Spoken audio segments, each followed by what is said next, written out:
Sexo, Mentiras e Feminismo, Peter Zohab. O autor, que é um tipo de ativista pelos direitos dos homens e é um homem conscientizado dos problemas misândricos de nossa geração, escreve esta obra como um grito de liberdade ou um grito de guerra, dependendo da perspectiva do leitor. Tanto é que ele começa apontando os diversos e perversos motivos judiciais, sentimentais e sociais pelos quais essa sociedade pode ser denominada uma sociedade feminista. Porém, algumas reflexões depois, e ele estará chamando essa sociedade de algo bem pior, de feminazista, pois sua característica e todo o ordenamento social e jurídico da civilização atual não apenas despreza os homens, como também odeia e persegue a classe masculina.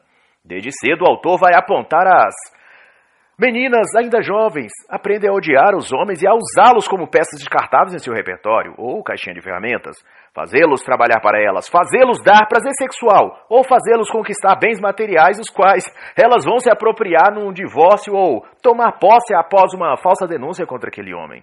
E logo na página 3 do livro, o autor vai trazer um relato triste e verídico que leva homens como Peter Zohab a engajar-se na luta pelos direitos dos homens, e para promover a conscientização masculina quanto aos efeitos do feminismo na mente das mulheres, e o que pode ser feito. Contudo, o próprio autor vai alertar, umas páginas à frente, que faça o que quiser ou puder os homens, mas o feminismo é imparável no mundo daqui por diante. E a história que o autor conta é que, em 2001, um programa de notícias na TV, em pleno horário nobre, noticiou com o velho tom alarmista que as apresentadoras gostam de fazer quando se trata de acusar um homem de alguma coisa, e fazendo caras e olhares de nojo misândrico, enfatizou que um homem assassinara sua esposa por causa de uma discussão por um prato de arroz. Sob esse prisma, e isso foi o que quis mostrar aos jornalistas, o marido a matou porque é homem, e homens são maus. O prato de arroz é um mero recurso narrativo para enfatizar o quanto os homens são violentos e misóginos. Mas o fato destacado pelo autor é que ninguém diz o quanto de abuso, estresse e jogos emocionais esse homem precisou suportar até que chegasse ao seu limite. Ninguém prevê que uma mente afligida por humilhações, xingamentos e pressão de todo tipo está sujeita a sucumbir a um ato de insanidade ou violência repentina. Ninguém mata por um prato de arroz. Mata por anos de tormento emocionais, pressão psicológica e traições sentimentais ou financeiras. O prato de arroz foi apenas o que culminou naquele ato. Foi o estopim de uma crise que provável já se arrastava por anos. Além do mais, se o inverso tivesse ocorrido de a esposa matar o marido por causa de um prato de arroz, seria dito exato isso em defesa dela. Matou porque não suportava mais as humilhações dele. Ela o matou porque teve motivos, ou então ela apenas fez o que fez para se defender. E assim uma gama de justificativas seriam ditas para se manter a aura de santidade que é posta sobre as mulheres. E no fim o veredito seria o mesmo.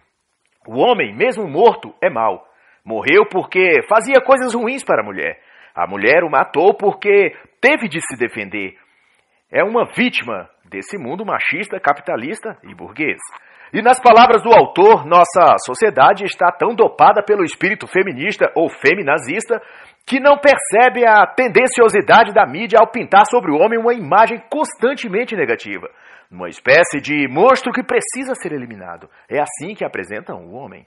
Peter Zohab também vai dizer que a mídia, a TV, os jornalistas e os programas de notícia carregam parte da culpa de cada assassinato de mulheres cometido por homens. Porque ao eximir da culpa as mulheres, acabam contribuindo para que outras façam ao homem as mesmas provocações e humilhações através e traições que levou algumas delas a serem mortas pelos seus companheiros. Outro relato, dessa vez para exemplificar aquilo que outro autor fala, o Nessahan Alita, do lado profano feminino, isso para ilustrar que a mulher é tão capaz de perversidades quanto o homem, apesar de a mídia feminista não noticiar tais barbaridades cometidas pelas mulheres contra os homens. Um casal jovem de Lisboa, em Portugal, casou-se e o rapaz recebeu das economias do pai um confortável apartamento na área nobre de Lisboa. 2 anos depois e com 2 filhos, a esposa inicia uma relação extraconjugal. Desejando livrar-se então do marido para viver essa sua nova aventura, esperou o marido ir trabalhar, trocou as fechaduras da casa. Ao retornar do trabalho, recebeu da esposa a notícia que não queria mais viver com ele. Ao buscar na justiça os seus direitos, foi sentenciado um tempo depois a deixar o imóvel e para a esposa e o filho e ainda pagar pensão até que ele fosse maior de idade. A morte e assassinato, sob todos os aspectos, é condenável. Todavia, a mulher que se comporta tamanha perversidade contra seu companheiro está dando a ele um nível de estresse e raiva que nem todos os homens são capazes de lidar de uma forma não violenta.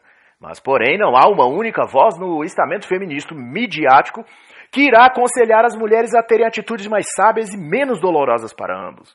E na página 5, após outros relatos igualmente revoltantes, o autor irá perguntar em tom retórico: a igualdade entre os sexos, onde está? Será mesmo por isso que o feminismo luta? E é também da opinião do autor que entidades e instituições pró-mulher ou de luta pelos direitos das mulheres são, na realidade, disseminadores do ódio e propaganda contra os homens. Essas instituições, segundo o autor, contribuem para a crescente desagregação familiar e desentendimento entre os sexos, e muitas delas recebendo verbas e financiamento do governo. E o que contribui para que esse espírito de ódio ao homem prevaleça e se torne parte da cultura do país é o silêncio daqueles que são vítimas dessas mulheres ou da própria justiça nos tribunais misândricos pelo Brasil e o mundo. O autor, por exemplo, traz relatos ocorridos em Nova Zelândia, Portugal e em várias outras partes do mundo, mostrando que o ódio ao masculino é uma cultura que se alastra e manifesta em todos os lugares, como um esgoto fétido contaminando que vaza do encanamento podre do feminismo, do marxismo e do ativismo judicial. E na página 7, Peter Zohab vai dizer algo interessante que certamente deve incomodar até mesmo aqueles grupos de homens que se auto-intitulam Red Pillados, porém numa categoria que se denominam Honk Pills, para os quais nenhuma luta, nenhum engajamento e nenhuma medida deve ser tomada pelos homens para mudar o que quer que seja. Pois na visão destes o mundo já está perdido, e tudo o que se pode fazer a respeito é rir e assistir tudo pegar fogo. Mas a assertiva de Zohab vai contrário a essa postura, e diz que aqueles homens que não se erguem e lutam pelos seus direitos, lamentavelmente não merecem direito algum. Lembrando que o próprio termo e expressão feminismo foi criada por um homem e não por uma mulher. Dito isto, o autor vai fazer a seguinte explicação sobre por que o feminismo se renova e amplia sua rede sobre todos os aspectos da vida em sociedade. De acordo com o autor, isso ocorre porque o feminismo é autorregulador, é adaptativo, se transforma à medida que novos interesses se manifestam dentro da sociedade. Por exemplo, no século XIX, as feministas lutavam pelo direito ao voto e à propriedade. Ao fim da Segunda Guerra Mundial, lutaram pelo emprego e direito ao aborto. E anos depois, a nova geração de feminazes lutaram para criminalizar o homem por tudo, alegando que nossa cultura é machista e patriarcal, portanto, misógina. Decorreu daí a aprovação da Lei Maria da Penha e a cada ano novos aditivos a essa lei que pune e encarcera o homem por tudo, até por dizer na rua que uma mulher é bonita, por exemplo, vão se ampliando sobre a sociedade. E, a meu ver, a frase que melhor exemplifica o que é o feminismo e a que ele se propõe está exposto na página 12 e diz que o verdadeiro papel do feminismo na sociedade não é lutar pelos direitos das mulheres, mas sim lutar pela extinção dos homens. Ou seja, oprimir o gênero masculino não importa se são ou não culpados de alguma coisa. E no capítulo 1, chamado Narcisismo, Feminismo e Poder Político, Zohab vai dizer que nas estratégias de decisões no geral, as pessoas optam por aquilo que lhes é comum e familiar. Quando tem de escolher entre duas ou mais coisas, é justamente essa técnica que a publicidade usa para converter as pessoas a se tornarem consumidoras dos seus produtos, ou seja, repetem uma informação sobre aquele produto, normalmente uma característica real ou não, algo subjetivo que destaca algo emocional em relação àquele produto. Em relação a isso, eu cito, para efeito de exemplo, um famoso comercial de um chocolate na época de minha infância, que dizia na voz infantil de uma criança: leite condensado caramelizado com flocos crocantes coberto com o delicioso chocolate Nestlé. Essa propaganda de TV penetrou no imaginário de milhares de crianças e jovens de minha época e marcou toda aquela geração. O mesmo efeito emotivo e sentimental é provocado na mente das pessoas, segundo o autor, quando as ideias e alegações subjetivas das feministas são repetidas continuamente na mídia, TV e internet modernos. Para Zohab, o poder do feminismo está na sua eficácia em repetir suas mentiras milhares de vezes. Isso faz com que as pessoas acabem criando um elo de ligação emocional familiar com aquela informação, fazendo com que tomem por verdade aquilo que escutam. Isso é, foram convencidas emocionalmente de que aquilo que dizem sobre os homens é verdade, mesmo que não tenham evidências de fatos que comprovem aquelas crenças, aquelas afirmações. Por exemplo, a afirmação veiculada na TV e internet a exaustão, uns anos atrás, de que se vive no Brasil uma cultura de estupro, onde todo homem é um potencial estuprador. Desse tipo de mentalidade decorreu desde a Segunda Guerra um tipo crescente de dicotomia social, uma visão de oprimido e opressor, tendo o homem como opressor e mau e a mulher como oprimida e sempre vítima do homem. Essa perspectiva vulgar e manipuladora teve ascensão e predomínio na cultura e sociedade em geral, porque após a Grande Guerra, os socialistas assumiram as academias e redações jornalísticas, fazendo com que a cultura fosse toda moldada segundo seus padrões e viés interpretativo. Daí o pressuposto de Marx de ricos opressores e pobres oprimidos, toda aquela coisa, foi transportada para todos os setores e aspectos da vida social, inclusive a familiar. Disso saiu a versão cada vez mais tornada mais radical, de que o modelo familiar tradicional vigente até aquela época era o símbolo e mecanismo mais evidente de opressão contra a mulher. E cuidar dos filhos, amar o cônjuge, transmitir valores morais e religiosos aos seus descendentes, lavar, passar, cozinhar para o seu marido, que chegava cansado do trabalho em casa, foram tudo sendo considerados como ataques machistas às mulheres. E elas foram então ensinadas que ficar em casa, amar os filhos e maridos e cuidar do lar era ser oprimido. E sair para festas, divorciar-se, ter uma carreira profissional vibrante que envolvesse altos cargos, viagens, inúmeras aventuras sexuais, isso sim era ser livre e era ser mulher de verdade. E devido ao enorme poder de convencimento da propaganda e rádio naquela época, assim como das revistas de moda e fofoca das grandes agências de publicidade, por tudo isso as mulheres aceitaram a proposta de se tornarem sua pior versão, enquanto acharam que estavam conquistando o mundo. Nas palavras do autor, na página 14, gerações de acadêmicos e jornalistas disseram-nos que as mulheres são as vítimas da opressão e os homens, os seus opressores. E o autor vai destacar que para as mulheres foi fácil encantar-se com essa narrativa, porque, além de as colocarem como protagonistas da história, ainda lhes garante subsídios governamentais de todos os tipos. E de forma brilhante, Peter Zohab comenta que a obsessão dos homens e da sociedade girando em torno das mulheres e dos interesses das mulheres, priorizando tudo o que diz respeito a elas, isso deu origem a uma cultura ginocêntrica que, por sua vez, fez e faz da mulher o centro de tudo e, por consequência, as deixam ainda mais narcisistas, pois afinal, se toda a sociedade exalta a mulher como os mais elevados seres da natureza, por que elas próprias não acabariam se sentindo acima de todos, inclusive acima dos homens? Outro aspecto discutido pelo autor de forma muito interessante é o conceito que aqui ele chama de deslocamento histórico, que na prática trata-se de repercutir na mídia local de um país ou região assuntos e notícias da pauta feminista, por exemplo, relativos a outro país ou a outra região. Isso para se criar no imaginário das pessoas dali a impressão de que aquele fato narrado ou aquele modo de ser noticiado é algo comum e normalizado em toda parte do mundo. Isso estimula as mulheres dali, daquela região, a serem daquele mesmo determinado jeito. Um exemplo evidente disso é quando se divulga na imprensa e mídia geral que mulheres empoderadas nos Estados Unidos ou na França, atrizes, cantoras famosas, estão praticando ou apoiando o poliamor. De repente surgem na mídia comentaristas, mulheres e jornalistas feministas defendendo essa modalidade de perversão. E tudo fica com um clima de que aquilo é absolutamente normal e natural e praticado por pessoas livres e inteligentes em todo o mundo. O fato de aquilo ter sido primeiro divulgado como uma prática de mulheres empoderadas e modernas de outros países faz com que as mulheres comuns de outros lugares e regiões sintam-se excluídas e por fora da moda, fazendo com que se desperte nessas mulheres o sentimento competitivo de querer ser igual ou superior às outras daqueles outros países. Elas então passarão a também praticar aquela coisa para não se sentir as únicas excluídas do mundo. E claro que tudo isso passa também por uma série de outras atenuantes, mas que não serão aqui abordadas por falta de tempo e objetividade.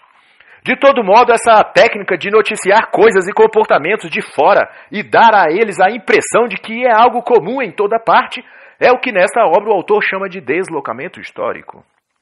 É também relevante o autor relatar que 85% das pessoas que controlam a publicação de livros nos Estados Unidos são mulheres feministas, e isso se reflete em toda parte. Faz com que conteúdos que tratem de assuntos de homens são negligenciados, boicotados e censurados, antes mesmo de serem publicados. E como exemplo, Peter vai dizer que as obras Sensibilidade Masculina, Porque os Homens São o que São, e O Mito do Poder Masculino, todas sem tradução para o português, foram por longo tempo engavetados pela Simon & Schuster, enquanto, por outro lado, a mesma editora lançou nesse período 4 volumes da coletânea feminista O que as Mulheres Ouvem e O que os Homens Não Dizem, também sem versão no português. E outros editores depois confessaram ao escritor, como o escritor Jack Cameron, que por muito tempo postergaram editar a obra Se os Homens Têm Todo o Poder, porque são as mulheres que fazem as regras, obra em inglês que também não possui versão em português. E o mesmo se diz para obras masculinistas que se têm produzido ou traduzido aqui no Brasil. As mesmas nunca são encontradas em livrarias e nem no formato brochura. Muito raramente algumas são disponibilizadas em e-book, na internet, mesmo aquelas mais recentes e compostas de informações técnicas verídicas e farta com probabilidade documental, como é o caso das obras da escritora Sarah Proton, mesmo estas tiveram sua devida cota de censura. O livro Belas e Feras teve uma produção independente e denunciação caluniosa, por exemplo, precisou ser produzida através de um site que promove jovens escritores, tudo sem um selo editorial adequado ou distribuição profissional. E o mesmo se dá com obras clássicas do masculinismo como João de Ferro, O Homem Domado e as obras de Nessa Hanlita. A linguagem e pontos de vista politicamente corretos dominam o ambiente cultural por completo, vai dizer o autor na página 16. E isso inclui redações de jornais, revistas e editoras de livros, vai continuar a dizer o autor.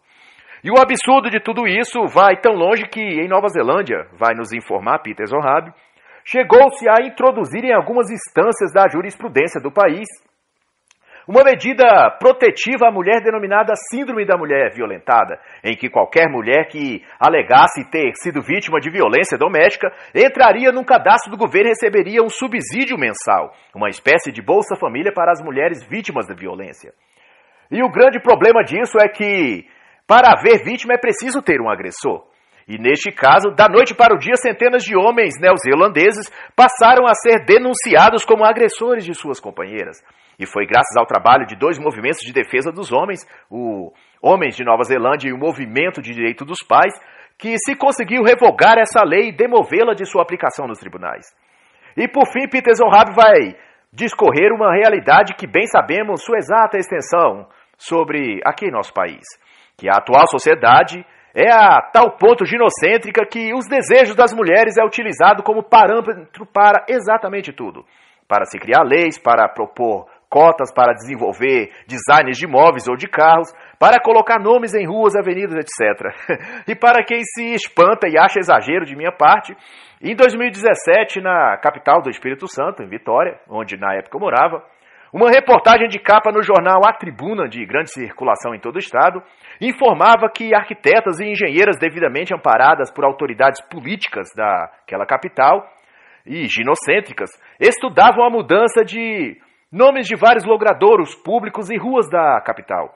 Seria então removido nomes masculinos de ruas e avenidas e rebatizadas com nomes femininos.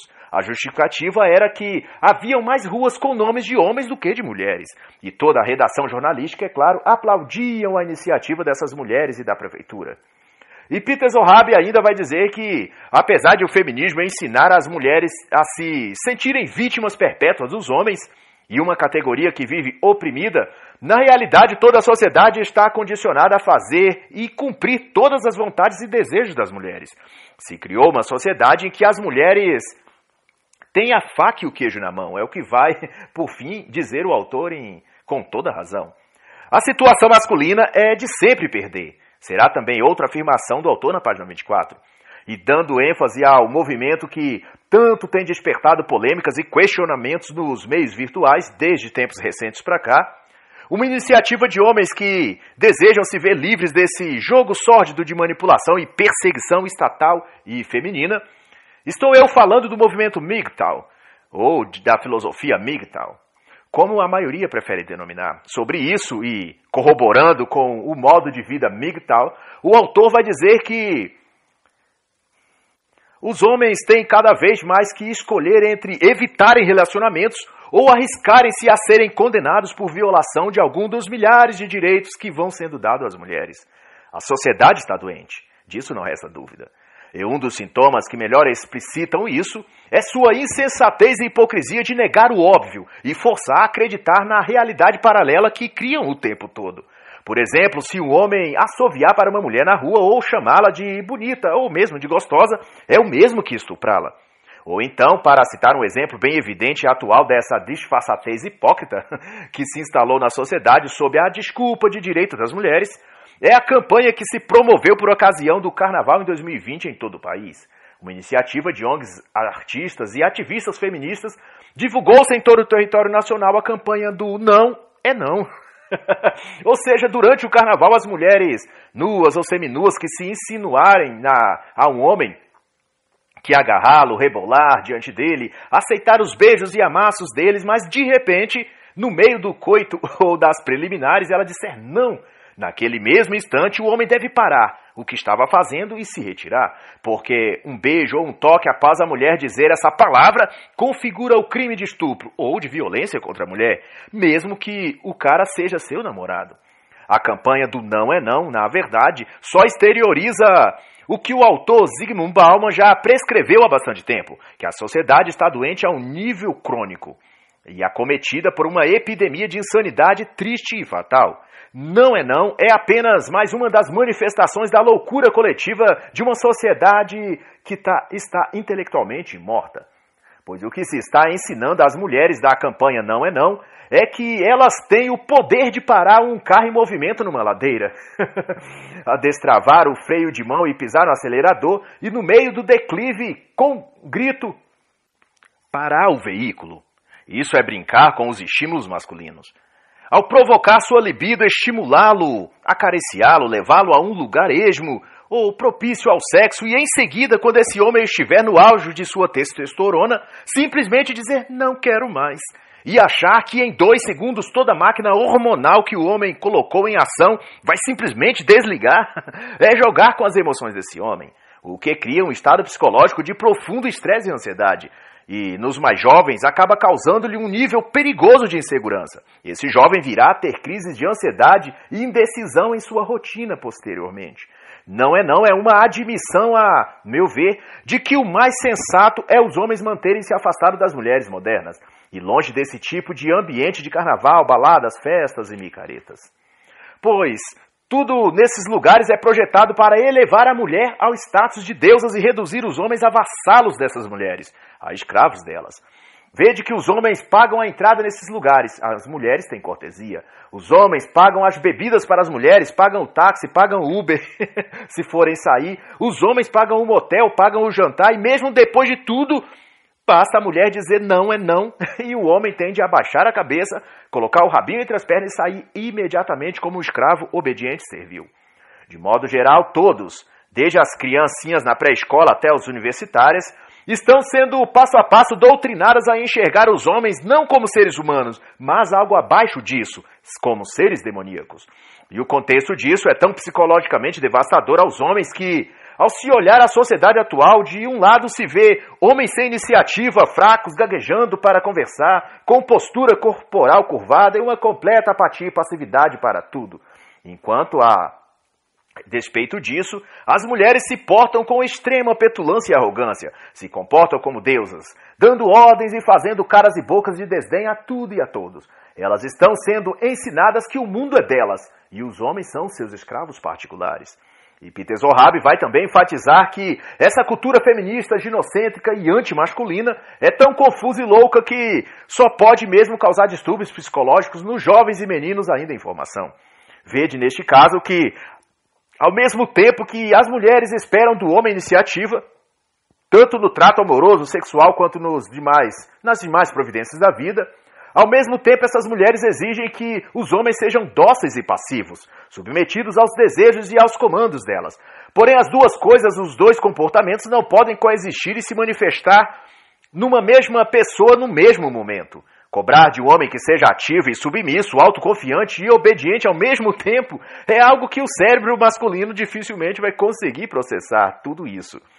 Sob o risco de sofrer uma quebra de padrão lógico tão intenso que esse jovem pode vir a sofrer ataques de fúria, de pânico, de ansiedade, de histeria, de apatia ou de exaustão mental.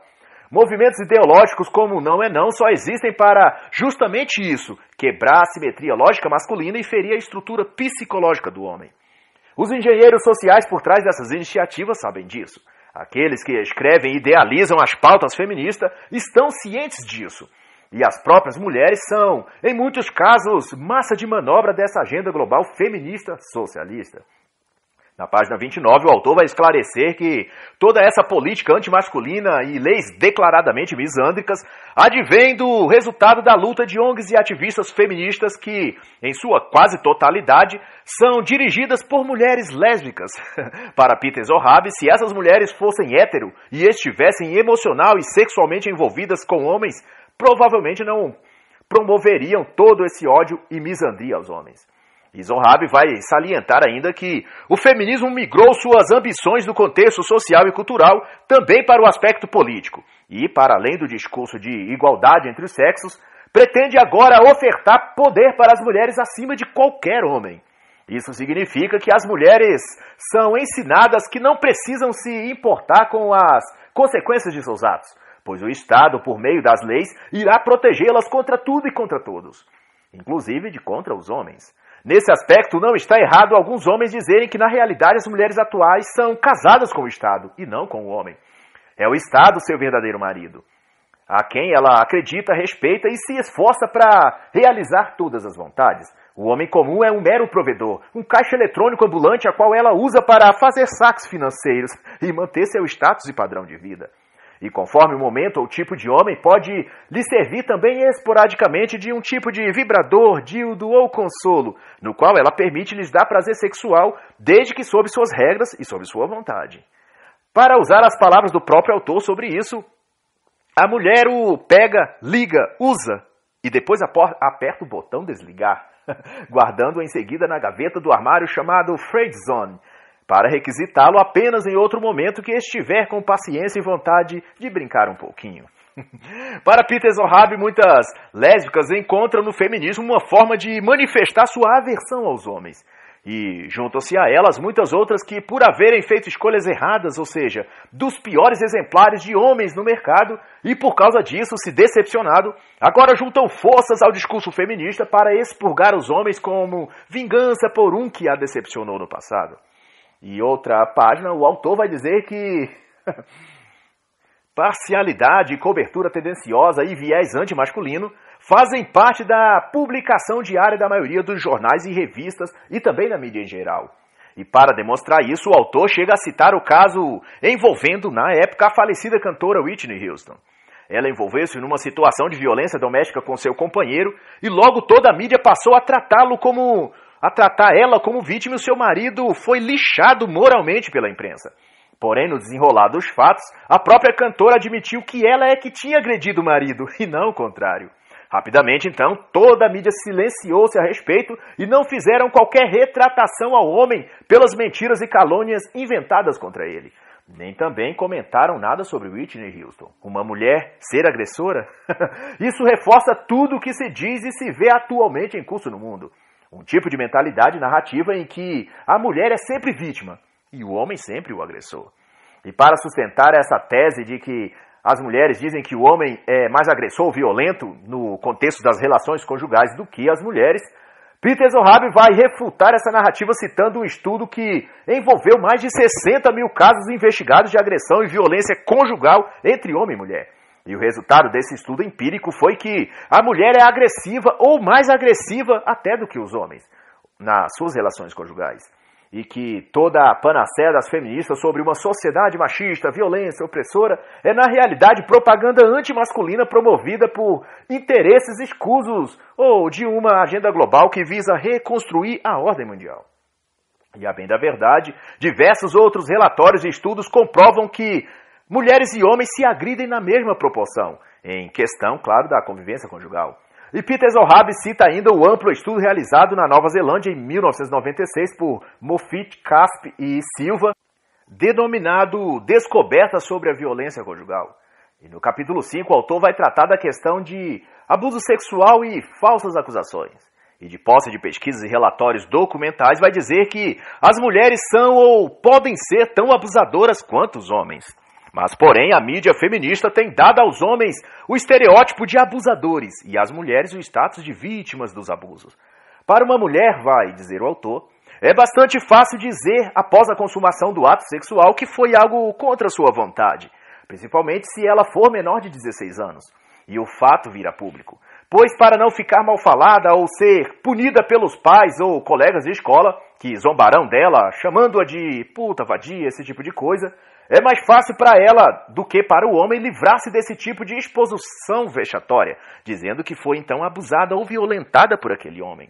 Em fevereiro de 2020, o portal de notícias da Rede Globo G1, de Santarém, no Pará, por exemplo, noticiou que um homem havia sido condenado a 9 anos de prisão por estupro, preso desde dezembro de 2019. A suposta vítima, uma adolescente, admitiu que havia mentido sobre o padrasto ter passado a mão em suas nádegas, apenas para se vingar da mãe, porque filha e mãe haviam se desentendido naquele período. O padrasto, vítima inocente, recebeu falsa acusação que foi prontamente acatada pela justiça. E mesmo depois de a falsa vítima, a adolescente, ter sido ouvida no inquérito, ter escrito de próprio punho sua admissão de falsa acusação, o homem ainda continuava preso. E exemplos como esse se repercutem mundo afora, todos acobertados pela mídia e adornados com o ódio misândrico dos jornalistas feministas do rádio, TV e da internet. Vale lembrar aqui o icônico caso também do jogador Neymar em 2019, um caso explícito de falsa acusação. Outro caso também notório é o do ex-diplomata Sérgio Tiller, que recebeu falsa acusação de sua ex-companheira e atriz da Rede Globo, Cristiane Machado. Um caso emblemático também ocorrido em fevereiro de 2020 e de repercussão nacional, foi amplamente divulgado como assédio em todos os veículos de comunicação por jornalistas feminazistas, como as do SBT, onde as duas apresentadoras do telejornal alardearam sua revolta e indignação ao noticiar que o mascote do Galo, o time feminino de futebol Atlético Mineiro, ao entrar em campo com as jogadoras, segurou na mão de uma delas e a rodou levemente como num passo de dança. Para a mídia misândrica, o mascote olhou para a bunda da jogadora e, como acusavam o pobre rapaz de ter olhado para a bunda da jogadora, diziam que ele é um abusador, um assediador machista e clamavam por justiça. O mascote foi então demitido sem chance de defesa, mas apesar de sua demissão, as feministas do telejornal pediam ainda mais punição contra ele.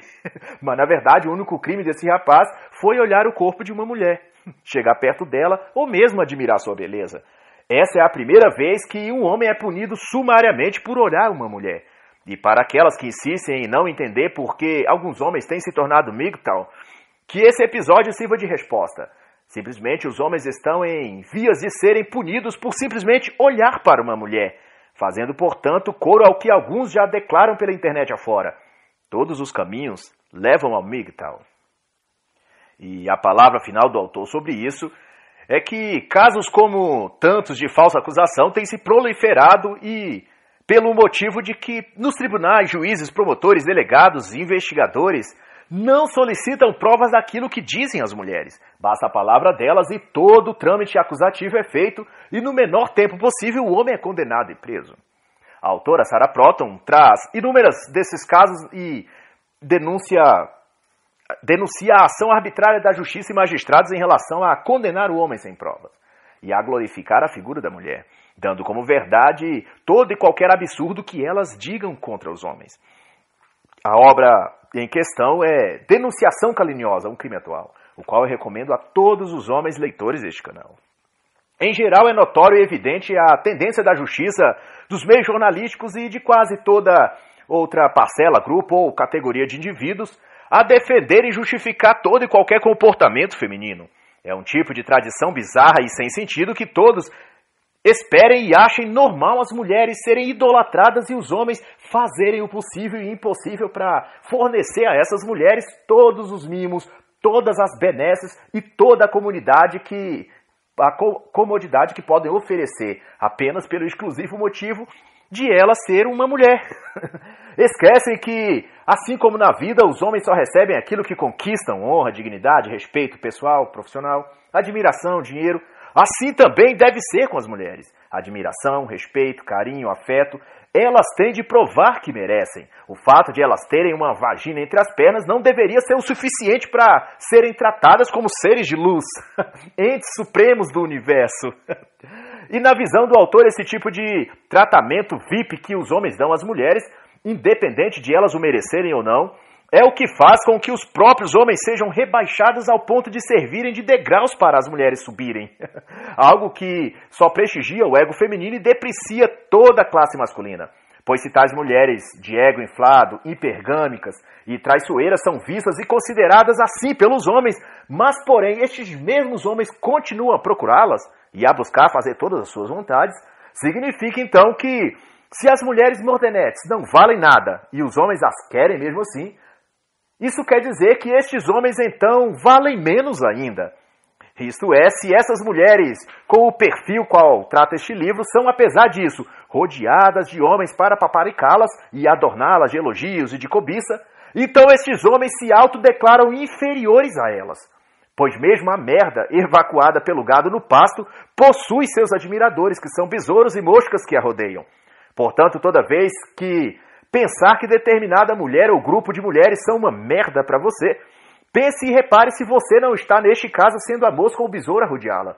Pois aqueles que não são moscas ou besouros simplesmente não se ocupam de visitar o pasto e sentir o cheiro de estrume, para depois criticar e escrever textos na internet sobre a fetidão dela.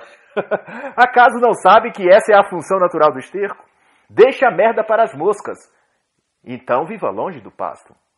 E Peter vai ressaltar na página 75 que a sociedade, de modo geral, criou para si uma redoma projetiva em torno da mulher, que reflete nelas a imagem de um ser quase divino, cujos homens devem venerar e realizar todas as vontades.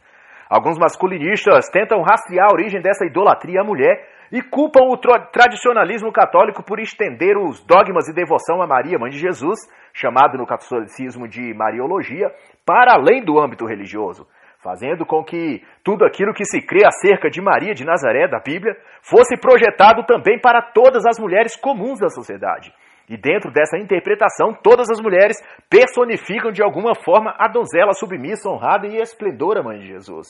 Mas, teologia à parte, o que se vê é que as mulheres modernas estão mais parecidas com Lúcifer do que com a mãe de Jesus. E se, portanto, querer se atribuir às mulheres algum personagem bíblico, que a chamemos então de besta do Apocalipse e demos a ela o número 666, 7 cabeças e 10 chifres. E bem provável que essa imagem seja mais bem parecida com a maioria das mulheres modernas do que qualquer outra figura da Bíblia. E no capítulo 7, Zohar vai tratar sobre a questão da disparidade salarial entre homem e mulher, e o mito de que as mulheres podem fazer tudo o que o homem fazem, e de modo muito melhor, como elas dizem. No mundo real se cobra cada vez mais dos homens do que das mulheres, e dá-se a elas, às mulheres, vantagem em tudo, para que elas se projetem mais na sociedade do que os homens. Ainda assim, elas nunca acompanham o ritmo masculino. Tudo que afirmam ser de superior aos homens não passa de propaganda feminista.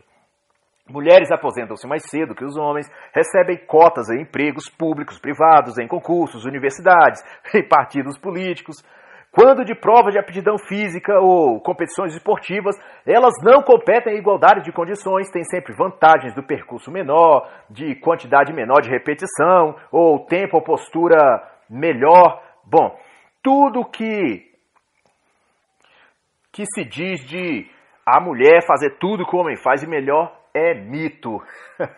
É apenas para manter a população cativa de um tipo de imagem idólatra a respeito da mulher. Mas no fundo é tudo uma grande mentira. Tudo isso é chamado de política de equiparação dos papéis sociais dos sexos, vai dizer o autor. Mas apesar do nome bonito, se traduz no bom e velho português em ilusão de ótica, mentira deslavada para diminuir os homens, para que as mulheres pareçam maiores. Ao invés de fazerem as mulheres crescerem, criam meios de derrubar os homens, e assim exaltar a figura da mulher e alimentar a grande roda misândrica e ginocêntrica que gira no mundo. ou como diz o nosso amigo Tricel, do canal do MGTOW TV e The Live TV, antes era um canal no YouTube, mas porém não mais, apenas nas plataformas MGTOW TV e The Live TV, ele diz, Tricel diz, ao se referir ao tipo de sociedade atual, vivemos numa sociedade ginoteísta, porque já não é mais uma sociedade valorizando a mulher, ou seja, uma sociedade ginocêntrica, mas um mundo que idolatra a figura feminina e a coloca acima de tudo e de todos. Portanto, não mais é uma sociedade ginocêntrica, mas ginoteísta. E assim encerra a análise da obra Sexo, Mentiras e Feminismo, de Peter Zohar.